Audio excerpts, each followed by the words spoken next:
세 번째 시간 강의를 시작하도록 하겠습니다. 자, 갈라디아서가 이렇게 십자가의 복음에 대한 열정 때문에 좀 이렇게 과격한 감정으로 쓰여졌다라는 것을 우리가 알게 되었습니다. 그러면 여러분들이 이렇게 생각할 거예요. 좀 이상합니다, 교수님.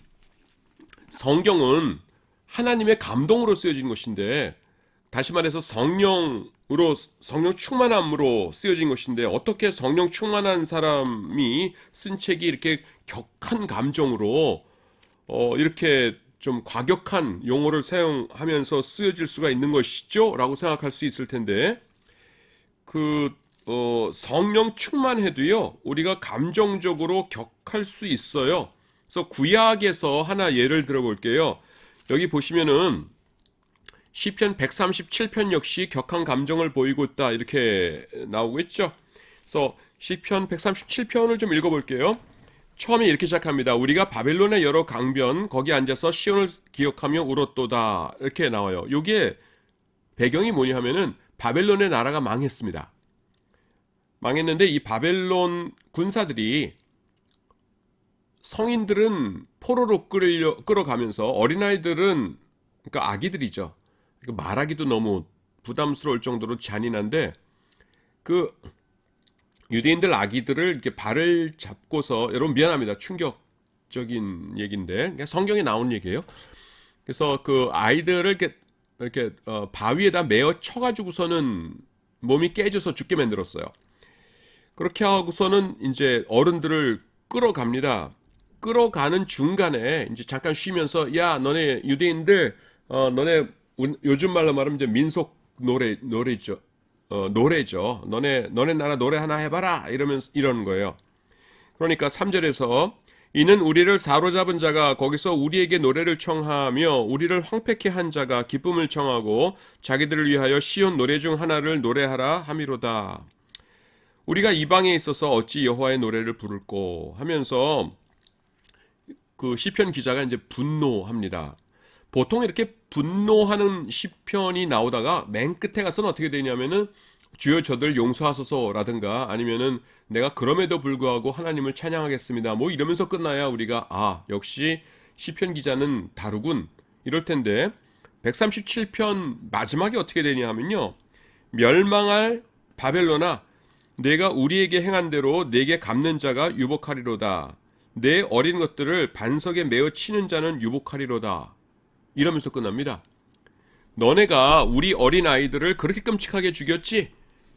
그러니까 너네가 우리한테 행한 대로 그대로 너희한테도 누군가 그렇게 행하는 걸 보면 우리 마음이 시원하겠다. 이러면서 시가 끝나요. 시편 137편이 그렇게 끝납니다. 그러니까 처음에 이렇게 슬픔으로 시작했다가 나중엔 아주 격한 복수심으로 이제 끝나는 것이에요. 그런데 우리가 기억을 해야 될 게 뭐냐면은 모든 성경은 하나님의 감동으로 쓰여졌습니다. 그러니까 하나님의 감동, 다시 말해서 성령 충만함과 성경이 쓰여질 정도의 그 성령 충만함과 그 다음에 너희 어린 것들도 그렇게 죽었으면 좋겠다라고 하는 이 복수심이 동시에 공존할 수 있었다는 것이에요. 그래서 이 137편은 나중에 어떻게 이루어집니까? 실제로 예언시로서 역할을 해요. 나중에 바벨론이 메데 파사한테 그렇게 망합니다. 여기서 예언된 대로. 하지만 이것을 쓴 시인 자신은 그냥 순수한 자기의 감정에 충실하게 썼겠죠. 그래서 지금 말씀드리려는 게 뭐냐면은 지금 우리는 이제 시편 공부하는 시간은 아니고 갈라디아서 공부하는 시간인데 갈라디아서가 상당히 인간적인 격한 감정으로 쓰여졌다고 해가지고서는 이것이 성령 충만하고는 거리가 먼 것인가 그렇게 생각할 필요는 없다는 것입니다. 그 다음에 갈라디아서의 중요 주제들을 살펴보도록 하겠습니다. 첫 번째, 사도 바울은요 자신의 사도권을 변증하면서 삶의 과정을 길게 진술해요. 그래서 자서전과 같은 이 서신은 그래서 감정적인 표현들이 많이 들어있고요. 따라서 감동적입니다. 사도 바울이 전한 복음은 예루살렘의 사도들의 것과 조금도 다른 것이 아니죠. 그러니까 첫 번째서 주장하는 거는 여기서 중요한 건 뭐냐면은 사도권을 변증하는 겁니다. 그래서 내가 진짜 사도거든요?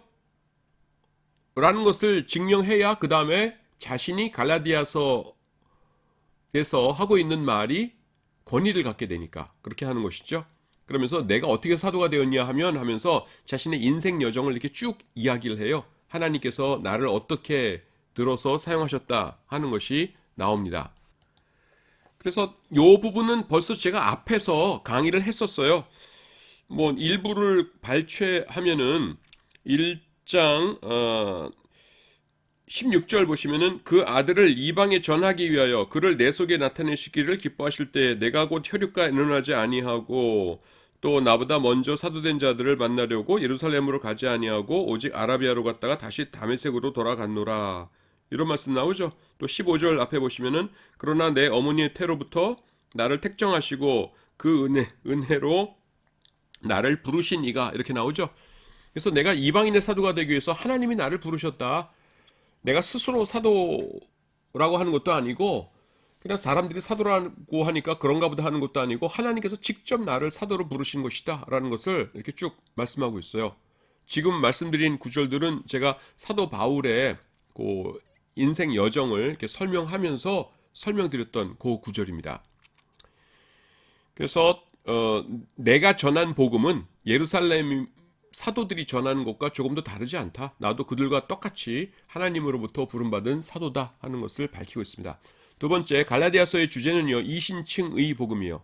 이신층이라는 게 뭡니까? 믿음으로 말미암아 의롭다함을 얻는다라는 것이죠.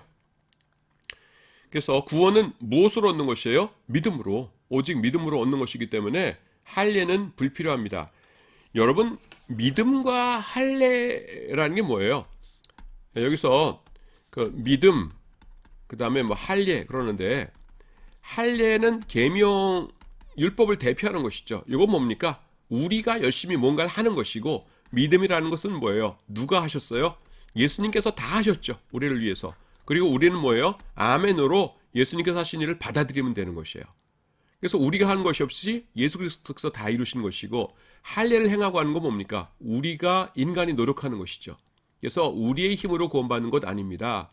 우리의 구원은 오직 예수님이 완성하신 것이고 우리는 그것을 믿음으로 받아들일 뿐입니다 하는 것이죠. 그것이 이신칭의 복음의 핵심입니다.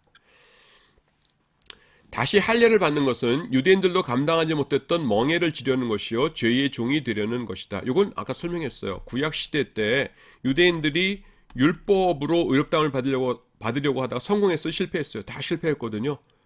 실패했다는 거가 뭐로 나타났어요? 나라가 망했잖아요. 예. 그래서 실패했는데 왜 그거를 유대인들도 못했던 것을 이방인들에게 복음 믿고 있는 이방인들에게 갑자기 율법도 같이 해야 된다 이러면서 멍에를 지우느냐, 그 무거운 짐을 지우느냐 하면서 사도 바울이 분노하고 있는 것이죠. 그 다음에 사도 바울은 믿는 사람들의 자유를 강조합니다. 그리스도 안에 있는 사람들은 누구나 율법과 또 율법의 저주로부터 해방되었어요. 기독교인들은 율법의 멍에 아래 있는 종이 아니고요. 그리스도의 통치와 성령의 지배를 받는 자유인입니다. 그래서 우리는 그리스도 안에서 여러분 모든 저주는요. 어디서 온 것이에요? 죄에서 온 것이에요. 죄가 없으면 저주가 없죠. 그렇죠, 여러분? 이건 쉽게 이해가 되죠. 모든 저주는 죄 때문에 온 것이에요.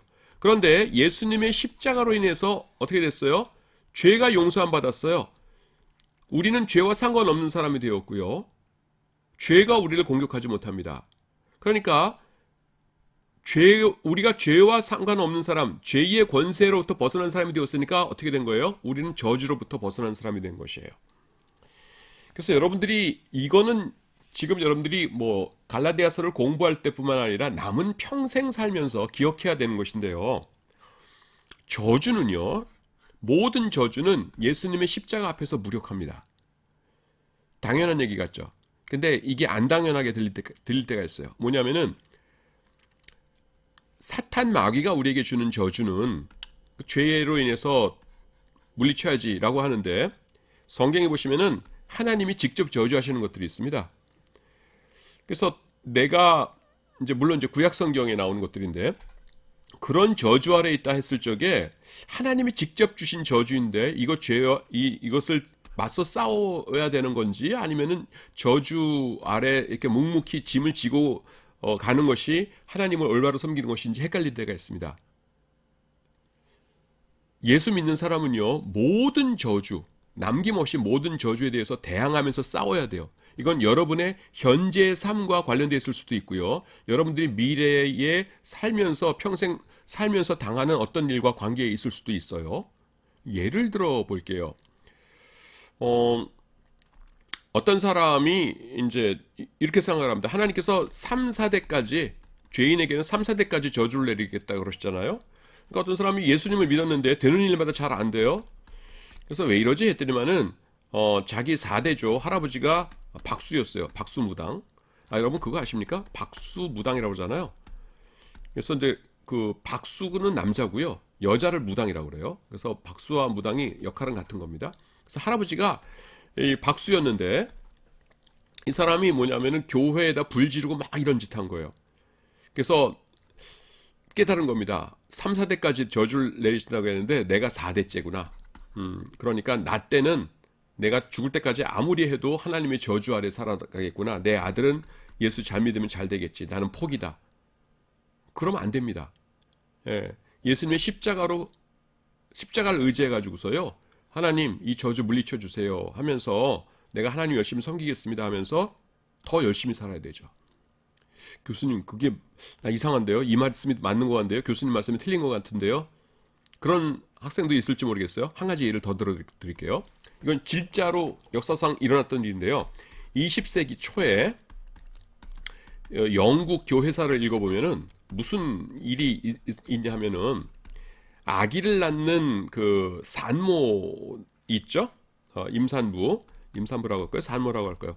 임산부가 아기를 낳을 때 고통을 줄여줄 수 있는 진통제 주사가 처음 발명이 됩니다. 발명이겠죠. 처음으로 만들어져요.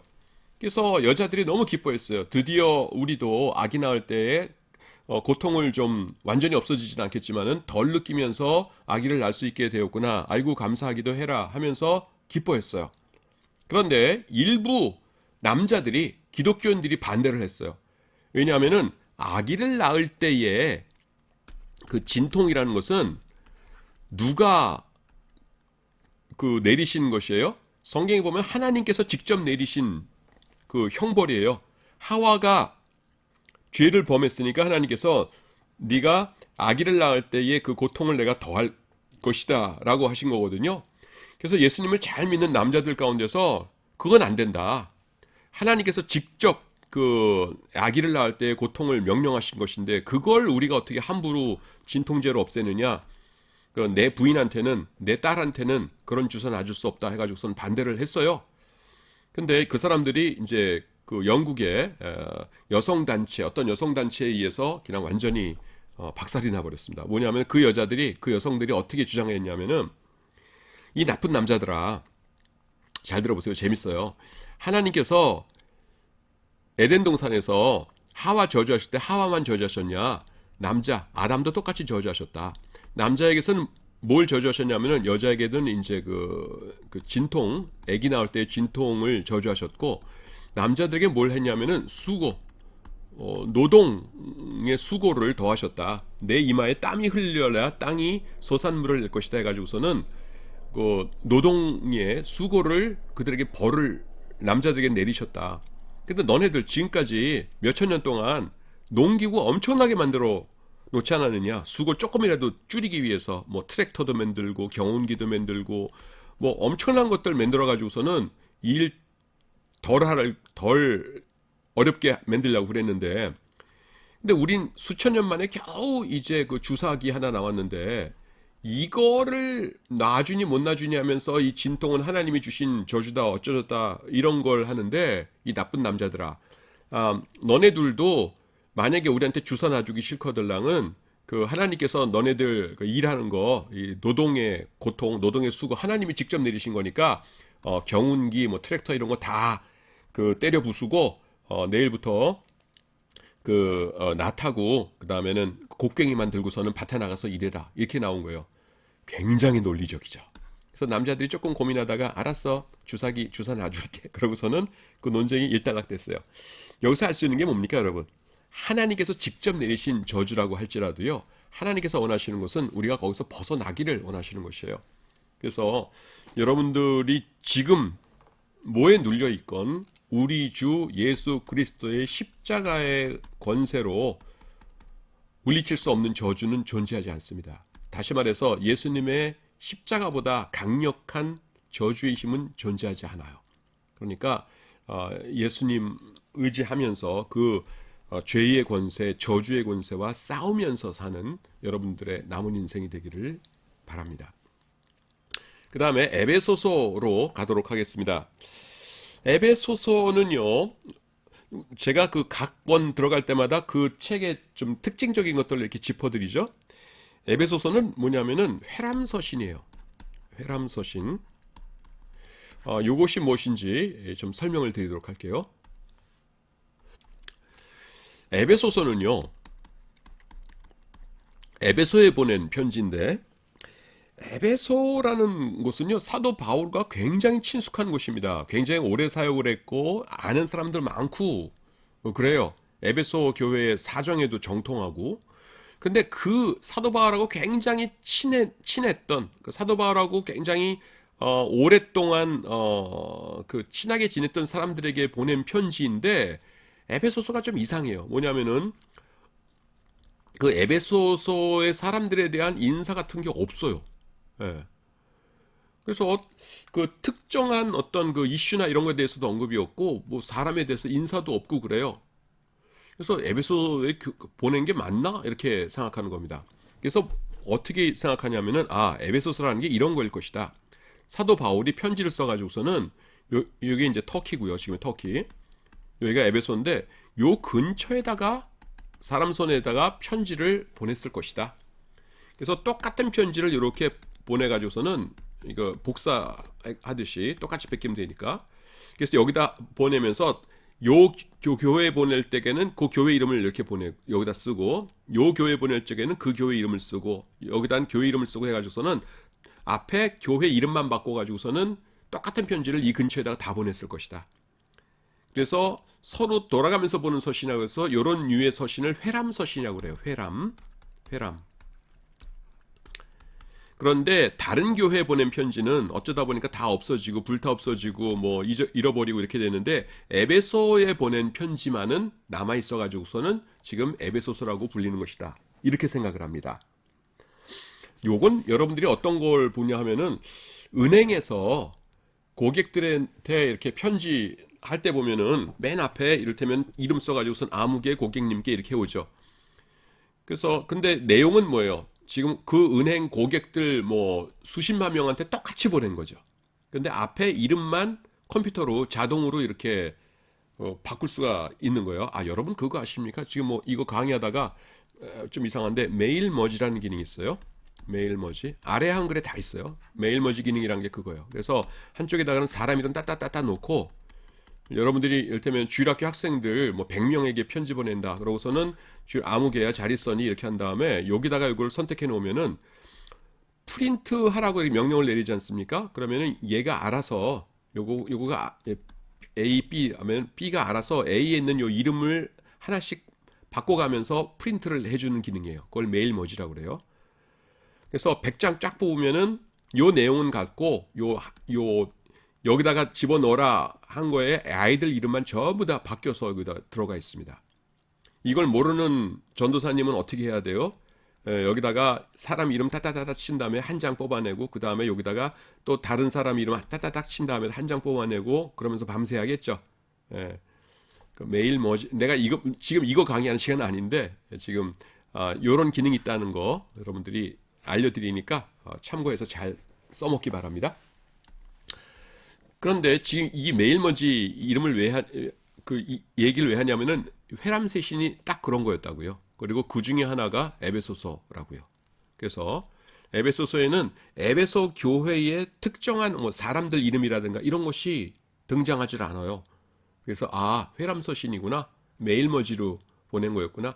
지금은 메일머지가 컴퓨터로 하지만 옛날에는 어떻겠어요? 자, 거기 가는 사람에게 요 편지나 써줄 테니까 뭐 거기 교회 5개 있으니까 5개 베끼세요. 베낀 다음에 에베소 교회 갔을 때는 앞에다 에베소, 그 다음에 다른 교회 갔을 때 라우디게아 교회 갔을 때는 라우디게아 이렇게 이름만 바꿔서 전달해 주세요. 이렇게 했겠죠. 예. 자, 에베소서 1습니다. 에베소서는 빌립보서, 빌레몬서, 골로새서와 함께 바울이 옥중에서 쓴 옥중서신 중 하나입니다. 그 옥중서신 해서 에베소서, 빌립보서, 그 다음에 골로새서, 빌레몬서 이렇게 4개 했다고 그랬죠.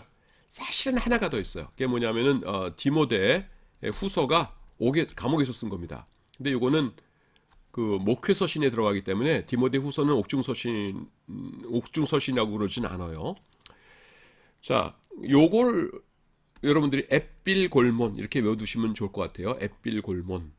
지금 중얼중얼 따라한 학생들 몇 명 있었어요. 고마워요. 이렇게 집중해서 이렇게 잘 수업 따라와줘서 고마워요. 그 비디오가 없이 요거만 가지고선 이렇게 내 얼굴을 안 보고 하니까 집중하기가 힘들죠. 이렇게. 근데 나름대로 최선을 다해서 집중해줘서 참 고맙습니다. 그런데요, 요 편지는 에베소에 보내는 편지라는 문구가 들어있기는 하지만은 한 교회에 보낸 편지라기보다는 한 지역에 있는 여러 교회의 교인들에게 보낸 회람서신으로 알려져 있습니다. 조금 전에 내가 열심히 설명했죠? 그래서 사도 바울이 경험했던 감옥 생활 중에서 이 편지들을 쓸 만한 충분한 시간적 여유가 있었던 곳은 에베소, 그 다음에 가이사랴, 로마뿐이었어요. 뭐 감옥 생활이 요 3군데죠. 에베소는 뭡니까 여러분? 2차 전도 여행 때 에베소에 갔다가 그 귀신 들린 여자 아이 그 귀신 쫓아내주고 그 다음에 고소당해서 감옥에 있었죠. 그 다음에 가이사랴에서는 예루살렘에서 나중에 3차 전도여행 끝나고 예루살렘에서 체포된 다음에 이제 천부장이 내가 상대할 사람이 아닌 것 같다. 로마 시민권자니까 옳지. 그러면은 총독님에게 보내야지 해가지고서는 로마 총독 그 당시에 누구였어요? 그렇죠. 벨릭스. 그래서 벨릭스가 있던 가이사랴로 보냈고 그 다음에 가이사랴에 있다가 사도 바울이 나 로마 황제한테 재판받을래요 해가지고서는 나중에 로마로 오면서 사도행전 28장에서 사도행전이 끝나죠. 그래서 요 3군데에서 감옥생활을 했어요. 조금 오래 감옥생활 한 거는 에베소는 뭐 잠깐이었지만 하여튼 그래서 각 서신들의 정황을 종합해 보면은 이 옥중 서신들은 모두 로마에서 기록된 것으로 보인다 이러는데 여기에 대해서는 모든 신학자들이 의견이 일치하는 것은 아니에요. 어떤 분들은 가이사랴에서 썼을 거다. 그 서신들의 일부가 그런 분들도 있습니다. 그래서 이거는 뭐 그렇게 중요한 문제는 아니고요. 로마에서 썼건 가이사랴에서 썼건 그 내용이 중요한 것이지 뭐 그건 그렇게 중요한 것이 아니니까 뭐 그냥 그렇게들 생각하나 보다 하고 지나가시면 될 것 같아요. 자, 에베소서가 쓰이게 된 역사적 정황 이것도 정확하지는 않은데 우리가 이렇게 그냥 보통 일반적으로 생각을 합니다. 사도 바울은요 3차 전도여행 마지막에 체포되어 가지고서는 죄수의 몸으로 로마에 도착했죠. 그래서 로마의 시민이라는 특권으로 인해서 감옥에 갇히지 않고 셋집에서 로마 군인이 지키는 구금 생활을 합니다. 도망만 못 다니고 요즘 같으면 뭐라고 얘기해요? 이런 것을 가택연금이라고 그러죠. 그냥 그 셋집에서 친구들 놀러 와도 되고 뭐 그냥 사식 같은 거 다 먹으면서 그렇게 이제 지냈어요. 그래서 2년 동안 이렇게 지내는 동안에 사도 바울은요 별 방해를 받지 않고 사람들을 초청할 수도 있었고 또 사람들이 초청 못 받았더라도 아이고 사도 바울한테 한번 가보고 싶네 하면서 그를 방문할 수도 있었어요. 또 서신을 통해서 다른 지역의 교인들과 교류할 수도 있었습니다. 그때 썼던 편지 중에 하나가 에베소서다라는 것이에요. 저작 연도는 61년으로 이렇게 알려져 있습니다. 그냥 이렇게 추측할 뿐이에요. 사도 바울의 1차 전도여행이 44년부터 47년이고요.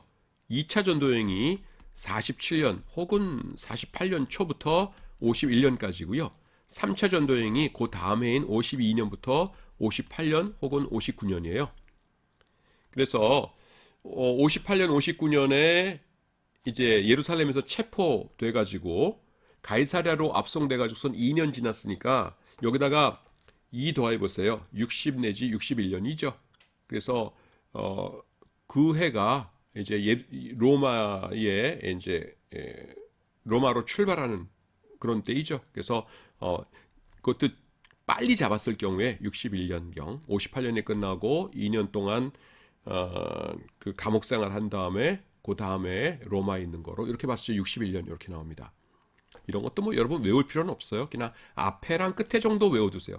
44년, 58년 사도 바울의 전도 여행은 44년부터 해서 58년이 끝난다. 이 정도만 외워두면 될 것 같아요.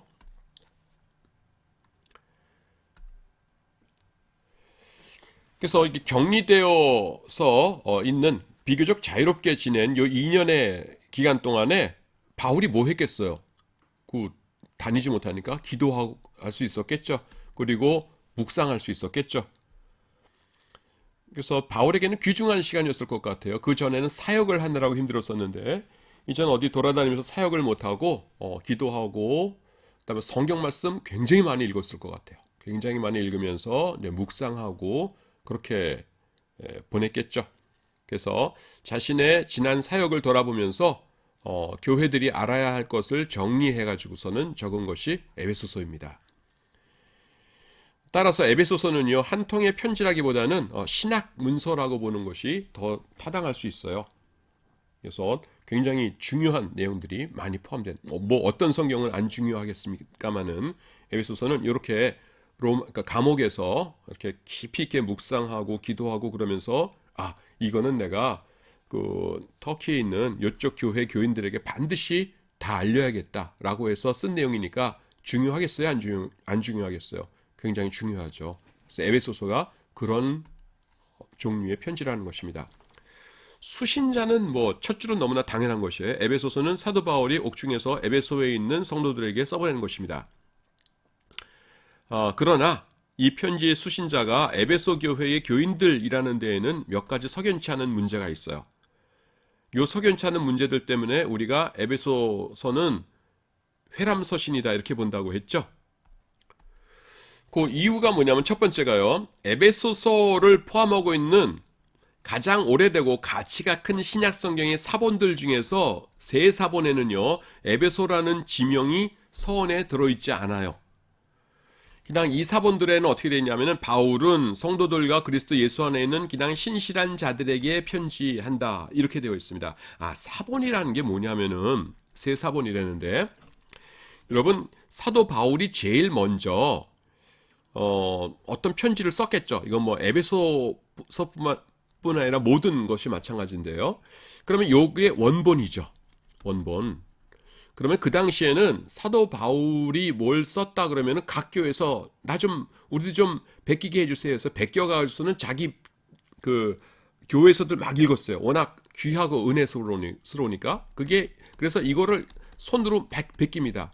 그러면은 요거를 또 베끼겠죠. 그리고 요거를 또 막 베끼겠죠. 그래가지고 지금 한 몇십 년 지나가면은 수백 건 이렇게 그 편지가 있겠죠. 지금은 그 복사기 위에다가 놓고서는 스위치 누르면은 100장도 휘리리리 금방 나오지만은 옛날에는 손으로 다 베꼈을 거 아니에요? 그래서 손으로 베낀 이 성경 이거를 사본이라고 그래요. 사본. 그리고 가치가 큰 사본이라는 건 뭐냐면은 아주 간단해요. 쉽게 말해서 옛날 거라는 겁니다. 옛날 거. 자, 베낀 거 중에서 나중 거, 이를테면 10세기라든가 아니면은 뭐 12세기 거다. 이런 것도 있거든요. 근데 이런 거는 중간에 조금씩 뭐 철자 하나 틀리고 뭐 이런 것들이 좀 섞여 있겠죠. 근데 옛날로 갈수록 뭐예요? 원본에 가깝겠죠. 베낀 게 몇 번 안 되니까. 그래서 옛날 거를 뭐냐면은 가치가 큰 사본이다. 이렇게 얘기해요. 근데 지금 남아있는 에베소서 사본들 가운데서 옛날 것들 그 세 개에는 뭐냐면은 에베소라는 지명이 없다는 겁니다. 이 명칭이 없다는 거예요. 그건 뭐예요? 원래 쓰여질 적에 에베소라는 것이 없이 이제 전달된 그런 사본들도 있었을 거라는 것이죠.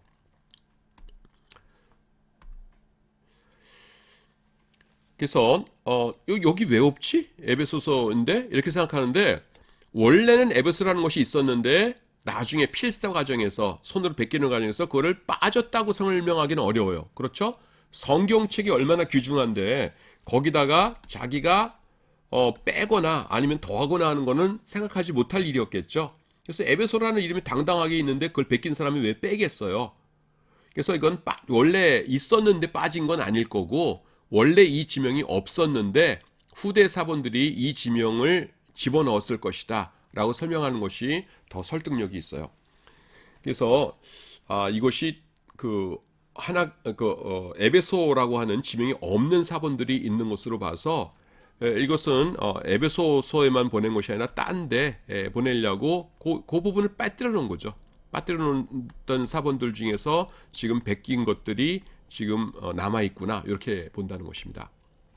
두 번째, 이 편지와 함께 작성되어 함께 두기고 편에 보내진 골로새서 4장 16절에는 에베소서가 명시되어 있지 않고 라오디게아 교회에 보내는 편지가 언급되어 있어요. 그 에베소서하고 그 다음에 골로새서는 같이 보내졌거든요. 두기고라는 사람 편에서. 근데 골로새서에서 뭐라고 얘기하냐면은 라오디게아에 보내는 편지라는 언급이 있는데 에베소라는 언급은 없어요. 이 편지를 너에게서 읽은 후에 라오디게아인의 교회에서도 읽게 하고 또 라오디게아로부터 오는 편지를 너희들 읽으라. 라오디게아는 에베소와 마찬가지로 도시 이름이거든요. 근데 우리가 아무리 조사를 해봐도 라오디게아 교회에 보낸 편지라는 건 지금 남아있는 사본이 하나도 없어요. 흔적도 없어요. 분명히 있긴 있었을 텐데 여기 골로새서에 보니까 그래서 이 라오디게아서라는 거가 에베소서랑 똑같은 거구나. 그래서 이렇게 편지가 있는데 앞에를 교회 이름을 안 쓰고 이렇게 보냈다가 안 쓰고 똑같은 것들이 있고 그 다음에는 어떤 것은 똑같은 것들이 있는데 이 중에서 어떤 것은 에베소의 교회에 편지하노니 이것은 라오디게아 교회에 편지하노니 해가지고서는 같은 거구나. 근데 사도 바울이 여기서 라오디게아서라고 한 것이 지금 에베소서랑 요 내용은 똑같겠구나. 그리고 미처 전달하면서 이름을 안 쓰고 지금 그냥 그 지명을 안 쓴 채로 어딘가에 전달을 했는데 이것이 베껴가지고서는 아까 그 1번에서 나온 채로 아무 지명이 없는 그런 사본들도 지금 3개가 존재하는 것이구나. 그거는 여기서 나온 거죠. 이름을 아직 안 쓴 것들. 그렇게 된 거구나. 우리가 그렇게 이해한다는 것입니다. 세 번째는요. 이건 아까 제가 설명하면서 이렇게 쭉 말씀드린 건데 에베소 교인들과의 친밀한 관계를 암시하는 언급이 없어요. 에베소 교회는요. 다른 어떤 교회보다도 사도 바울과 깊은 관계가 있습니다. 바울은요. 2차 전도여행 끝에 이곳에 머문 적이 있고요. 2차 전도여행 끝에 머물렀다는 게 뭐냐면은 2차 전도여행 여러분 기억나십니까? 약간 요소위 그 신약 성경 전반을 하는 거라 여러분들이 약간 정신이 없을 수도 있는데 내 나름대로는 여러분들이 꼭 알아뒀으면 좋겠다는 것을 추려서 이번 학기 강의하고 있어요. 2차 전도여행이 어떻게 되냐면은 여기서 드로아에서 환상을 보고서는 이렇게 해가지고서는 여기 아덴 고린도까지 갔다가 나중에 그 예루살렘으로 돌아올 때 어떻게 오냐면은 에베소에 들렀다가 이렇게 돌아와요.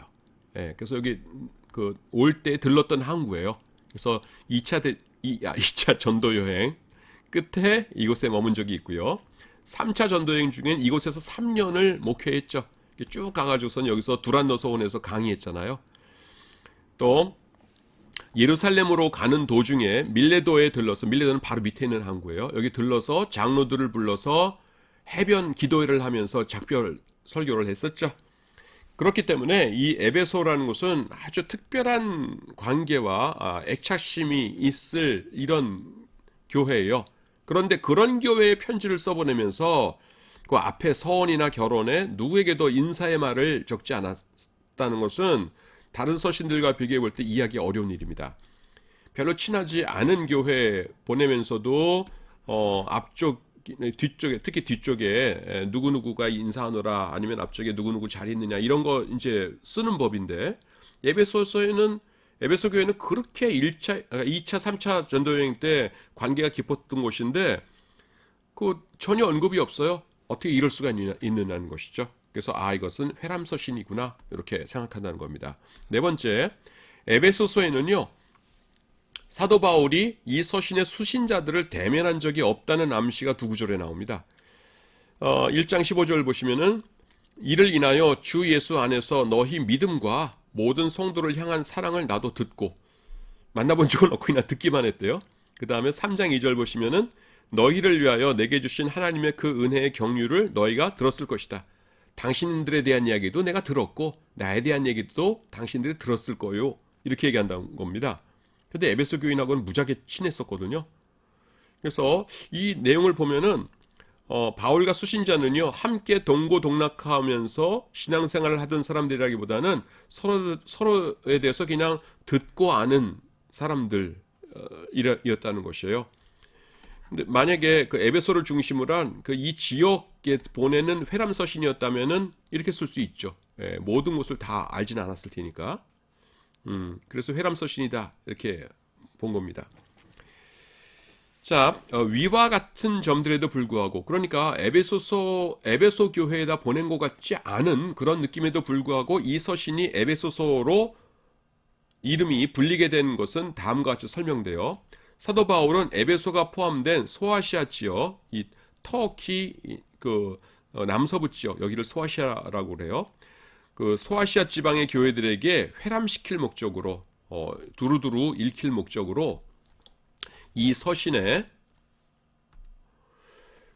초두에 맨 앞부분에 지명을 명기하지 않고 공백으로 남겼어요. 이름을 쓰지 않고. 그리고 이 서신이 전달되는 곳의 지명을 전달하는 사람이 적어 놓도록 이렇게 하였습니다. 그래서 그 에베소 교회, 라오디게아 교회, 그리고 어떤 것은 그 이름을 미처 안 쓰고 공백으로 있는 채로 그냥 넣기도 하고 주기도 하고 그랬다는 것이죠.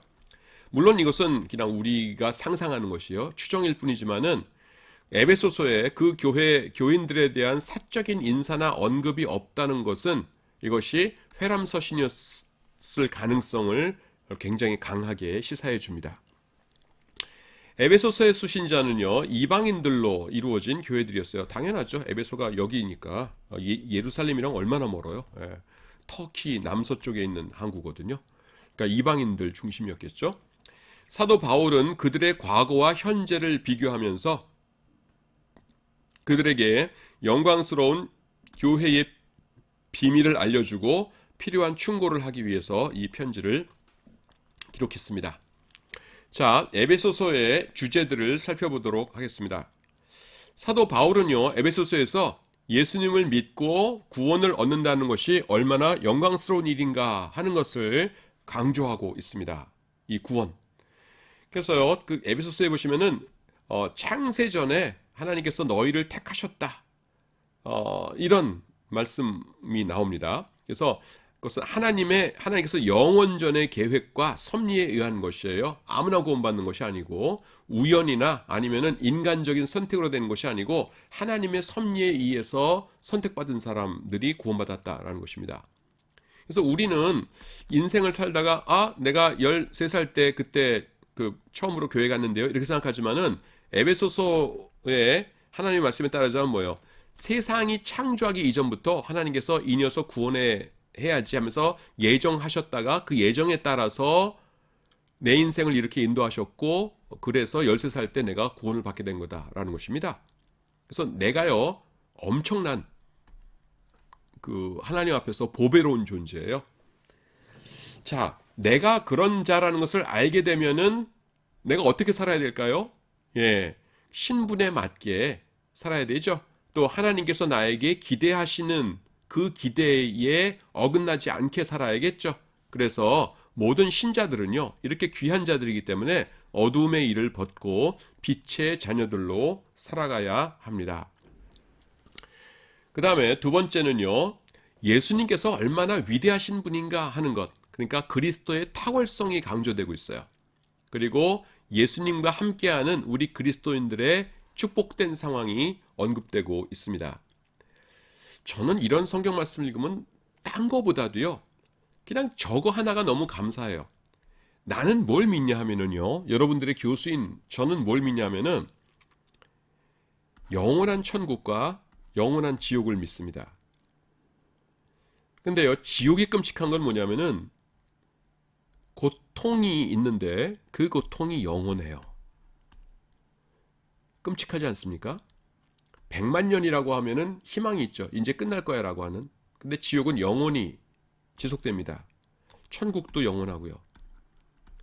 우리가 예수님 없으면은 다 지옥 갈 사람들이에요. 그런데 예수님을 통해서 우리가 영원한 천국으로 가게 됐어요. 이거면 됐지 않아요, 여러분? 이거면 됐지 않습니까? 그리고 우리가 사는 것이 어때요? 몇십 년 살죠? 여러분들 가운데서는 이제 의학이 발달하니까 100년 전 넘게 사는 사람들도 있겠죠? 하지만 인류 역사 전체와 비교해보면 어떻습니까? 극히 짧은 순간이잖아요. 요 짧은 순간에 우리가 영원한 천국 갈 수 있다면은, 지옥이 아니라 영원한 천국 갈 수 있다면은 요 짧은 인생 어떻게 살면 어때요, 여러분? 그렇죠? 그렇지 않아요? 어떻게 살면 어때요? 천국 가는데 예수님께서 나를 천국 가게 해주시기 위해서 그 고난 당하게 해주시고 나를 천국 가게 해주시기 위해서 나를 인도하고 계시는데 내 인생 하나님께서 어떻게 만드시건 100년도 못 돼서 100년 넘게 사는 사람 몇 명 있을지 모르겠지만은 죽을 인생인데, 그리고 죽음 이후에는 영원한 천국이 있는데 예수님께서 내 인생 어떻게 쓰시건 거기 우리가 불평할 거 있나요? 사실은 없는 것이에요. 그래서 이 그리스도로 인해서 그리스도와 함께하는 그리스도인들의 축복된 상황, 이거 대단한 것입니다. 근데 여기서 조금 더 하나님께서 나를 높여주시지 않아가지고 삐지고, 조금 나를 낮추셨다고 해가지고서는 또 삐지고, 남보다 조금 못하다고 해서 삐지고, 여러분 우리 이렇게 살지 맙시다. 물론 저도 가끔가다 그러지만은 영원한 천국이 있어요. 영원한 천국. 너무나 좋지 않아요? 나는 그게 믿어져요. 진짜로 믿어져요. 그러니까 예수 안 믿는 친구들은 그걸 어떻게 믿냐 그러는데 믿어지는 걸 어떻게 해요? 아멘. 나는 그냥 아멘이에요. 그래서 이방인들이 믿음으로 세 번째죠. 그래서 사도 바울은 믿는 자들의 하나됨을 이 편지에서 강조합니다. 요거는 조금 제가 또 강조를 할 텐데요. 에베소서와 그 다음에 골로새, 약자로 쓸게요. 에베소서와 골로새서의 공통된 특징이 있는데, 교회를 이제 그리스도의 몸으로, 사람이라고 그리는 건데 여러분 좀 이해를 하세요. 이게 사람이라고 그린 거예요, 내가 지금. 그래서 이렇게 한 유기체다. 교회 이렇게 강조를 합니다. 근데 에베소서와 골로새서 차이가 뭐냐면, 골로새서에서는 그리스도께서 우리의 머리가 되셨다. 에베소서에도 그게 나오긴 나오는데 골로새서는 그거를 또 특별하게 강조합니다. 그래서 우리가 머리 대신 그리스도로 인하여서 이렇게 모든 생명이 우리에게 이어지고 전달되고 있고, 우리가 그리스도를 힘입어서 우리가 살고 있다라는 것을 강조하고 있고요. 골로새서가 특히 더 강조하고, 에베소서에서는 뭐냐면은 우리 지체된 사람들이 전부 다 하나이다. 그러니까 내가 손이라고 해서 그 발보다 잘난 것 아니고, 내가 눈이라고 해가지고서는 손보다 잘난 것 아니고, 내가 발이라고 해가지고서는 입보다 못한 것 아니고, 우리가 다 하나님께서 주신 달란트대로 각자 자기의 위치에 최선을 다해야 된다. 우리가 그 그리스도의 그 교회라고 하는 그리스도의 몸을 이루고 있다라는 것이 강조되고 있습니다. 이게 뭐예요? 통일성, 하나됨이죠. 그래서 사도 바울은요, 믿는 자들의 하나됨을 이 편지에서 강조합니다. 이방인들이 믿음으로 하나님의 백성이 되어요. 그래서 이방인들과 누가 하나가 돼요? 유대인들이. 그래서 그리스도께서는요, 유대인과 이방인 사이에 막힌 담을 헐어버리셨어요. 그래서 이제 믿는 사람들은요, 유대인이건 이방인이건 다 같이 하나님 나라의 시민이 됩니다. 네 번째, 교회 안에 다양한 사람들과 다양한 직분들이 있지만은 이 모두는 결국 하나의 통일된 그리스도의 몸, 조금 전에 내가 그림을 그려가면서 설명했죠. 그리스도의 몸, 성령의 전을 구성하는 것임이 강조됩니다. 자, 그런데요, 다시 그릴게요. 이번에는 뭐 이렇게 그릴게요, 대충. 어떤 사람은 손의 역할을 합니다. 어떤 사람은 발의 역할을 해요. 어떤 사람은 눈의 역할을 해요. 눈 하나 더 그려야겠다. 하나만 그리니까 이상하죠? 그런데 자랑할 게 있어요? 없는 겁니다. 나로 하여금 손의 역할을 감당하도록 하시는 분이 누구세요? 이 달란트를 주신 분이 하나님이시고요. 저 사람으로 하여금 발의 역할을 감당하도록 하신 분은 누구세요? 우리 모두의 창조주신 하나님이세요. 그러니까 내가 조금 딴 사람보다 부족한 것이 있다고 해도 내가 기죽을 것도 없고, 하나님께서 날 그렇게 만드신 건 어떻게 해요? 또 내가 딴 사람보다 조금 우월한 면이 있는 것 같다고 하더라도 잘난 체할 게 없어요. 내가 잘나서 그런 게 아니잖아요. 하나님께서 주셨을 뿐이지. 그러니까 우리는 근본적으로 본질적으로 다 평등해요. 하나님의 자녀예요. 그리고 다만 하나님이 주신 요 기능들이 다르기 때문에 그 기능에 나름대로 열심히 최선을 다하면서 서로를 존중해야 되는 겁니다. 그래서 교만한 사람은요, 성경에서 뭐냐면은 교만한 사람은 이거는 어리석음이라고 얘기해요. 어리석다는 게 뭐예요? 뭘 모른다는 거죠. 뭘 모르는 거예요? 교만한 사람은 자신을 그런 사람으로 만든 분이 창조주이시다. 네가 그렇게 태어난 것이 아니라 하나님께서 너에게 그런 걸 주신 것이다라는 것을 모르는 사람이에요. 내가 이를테면은 돈을 잘 벌어요. 내가 노래를 잘해요. 내가 연극을 잘해요. 그래서 연예인이 되었어요. 내가 외모가 출중해요. 길에 나가면 다들 날 쳐다봐요.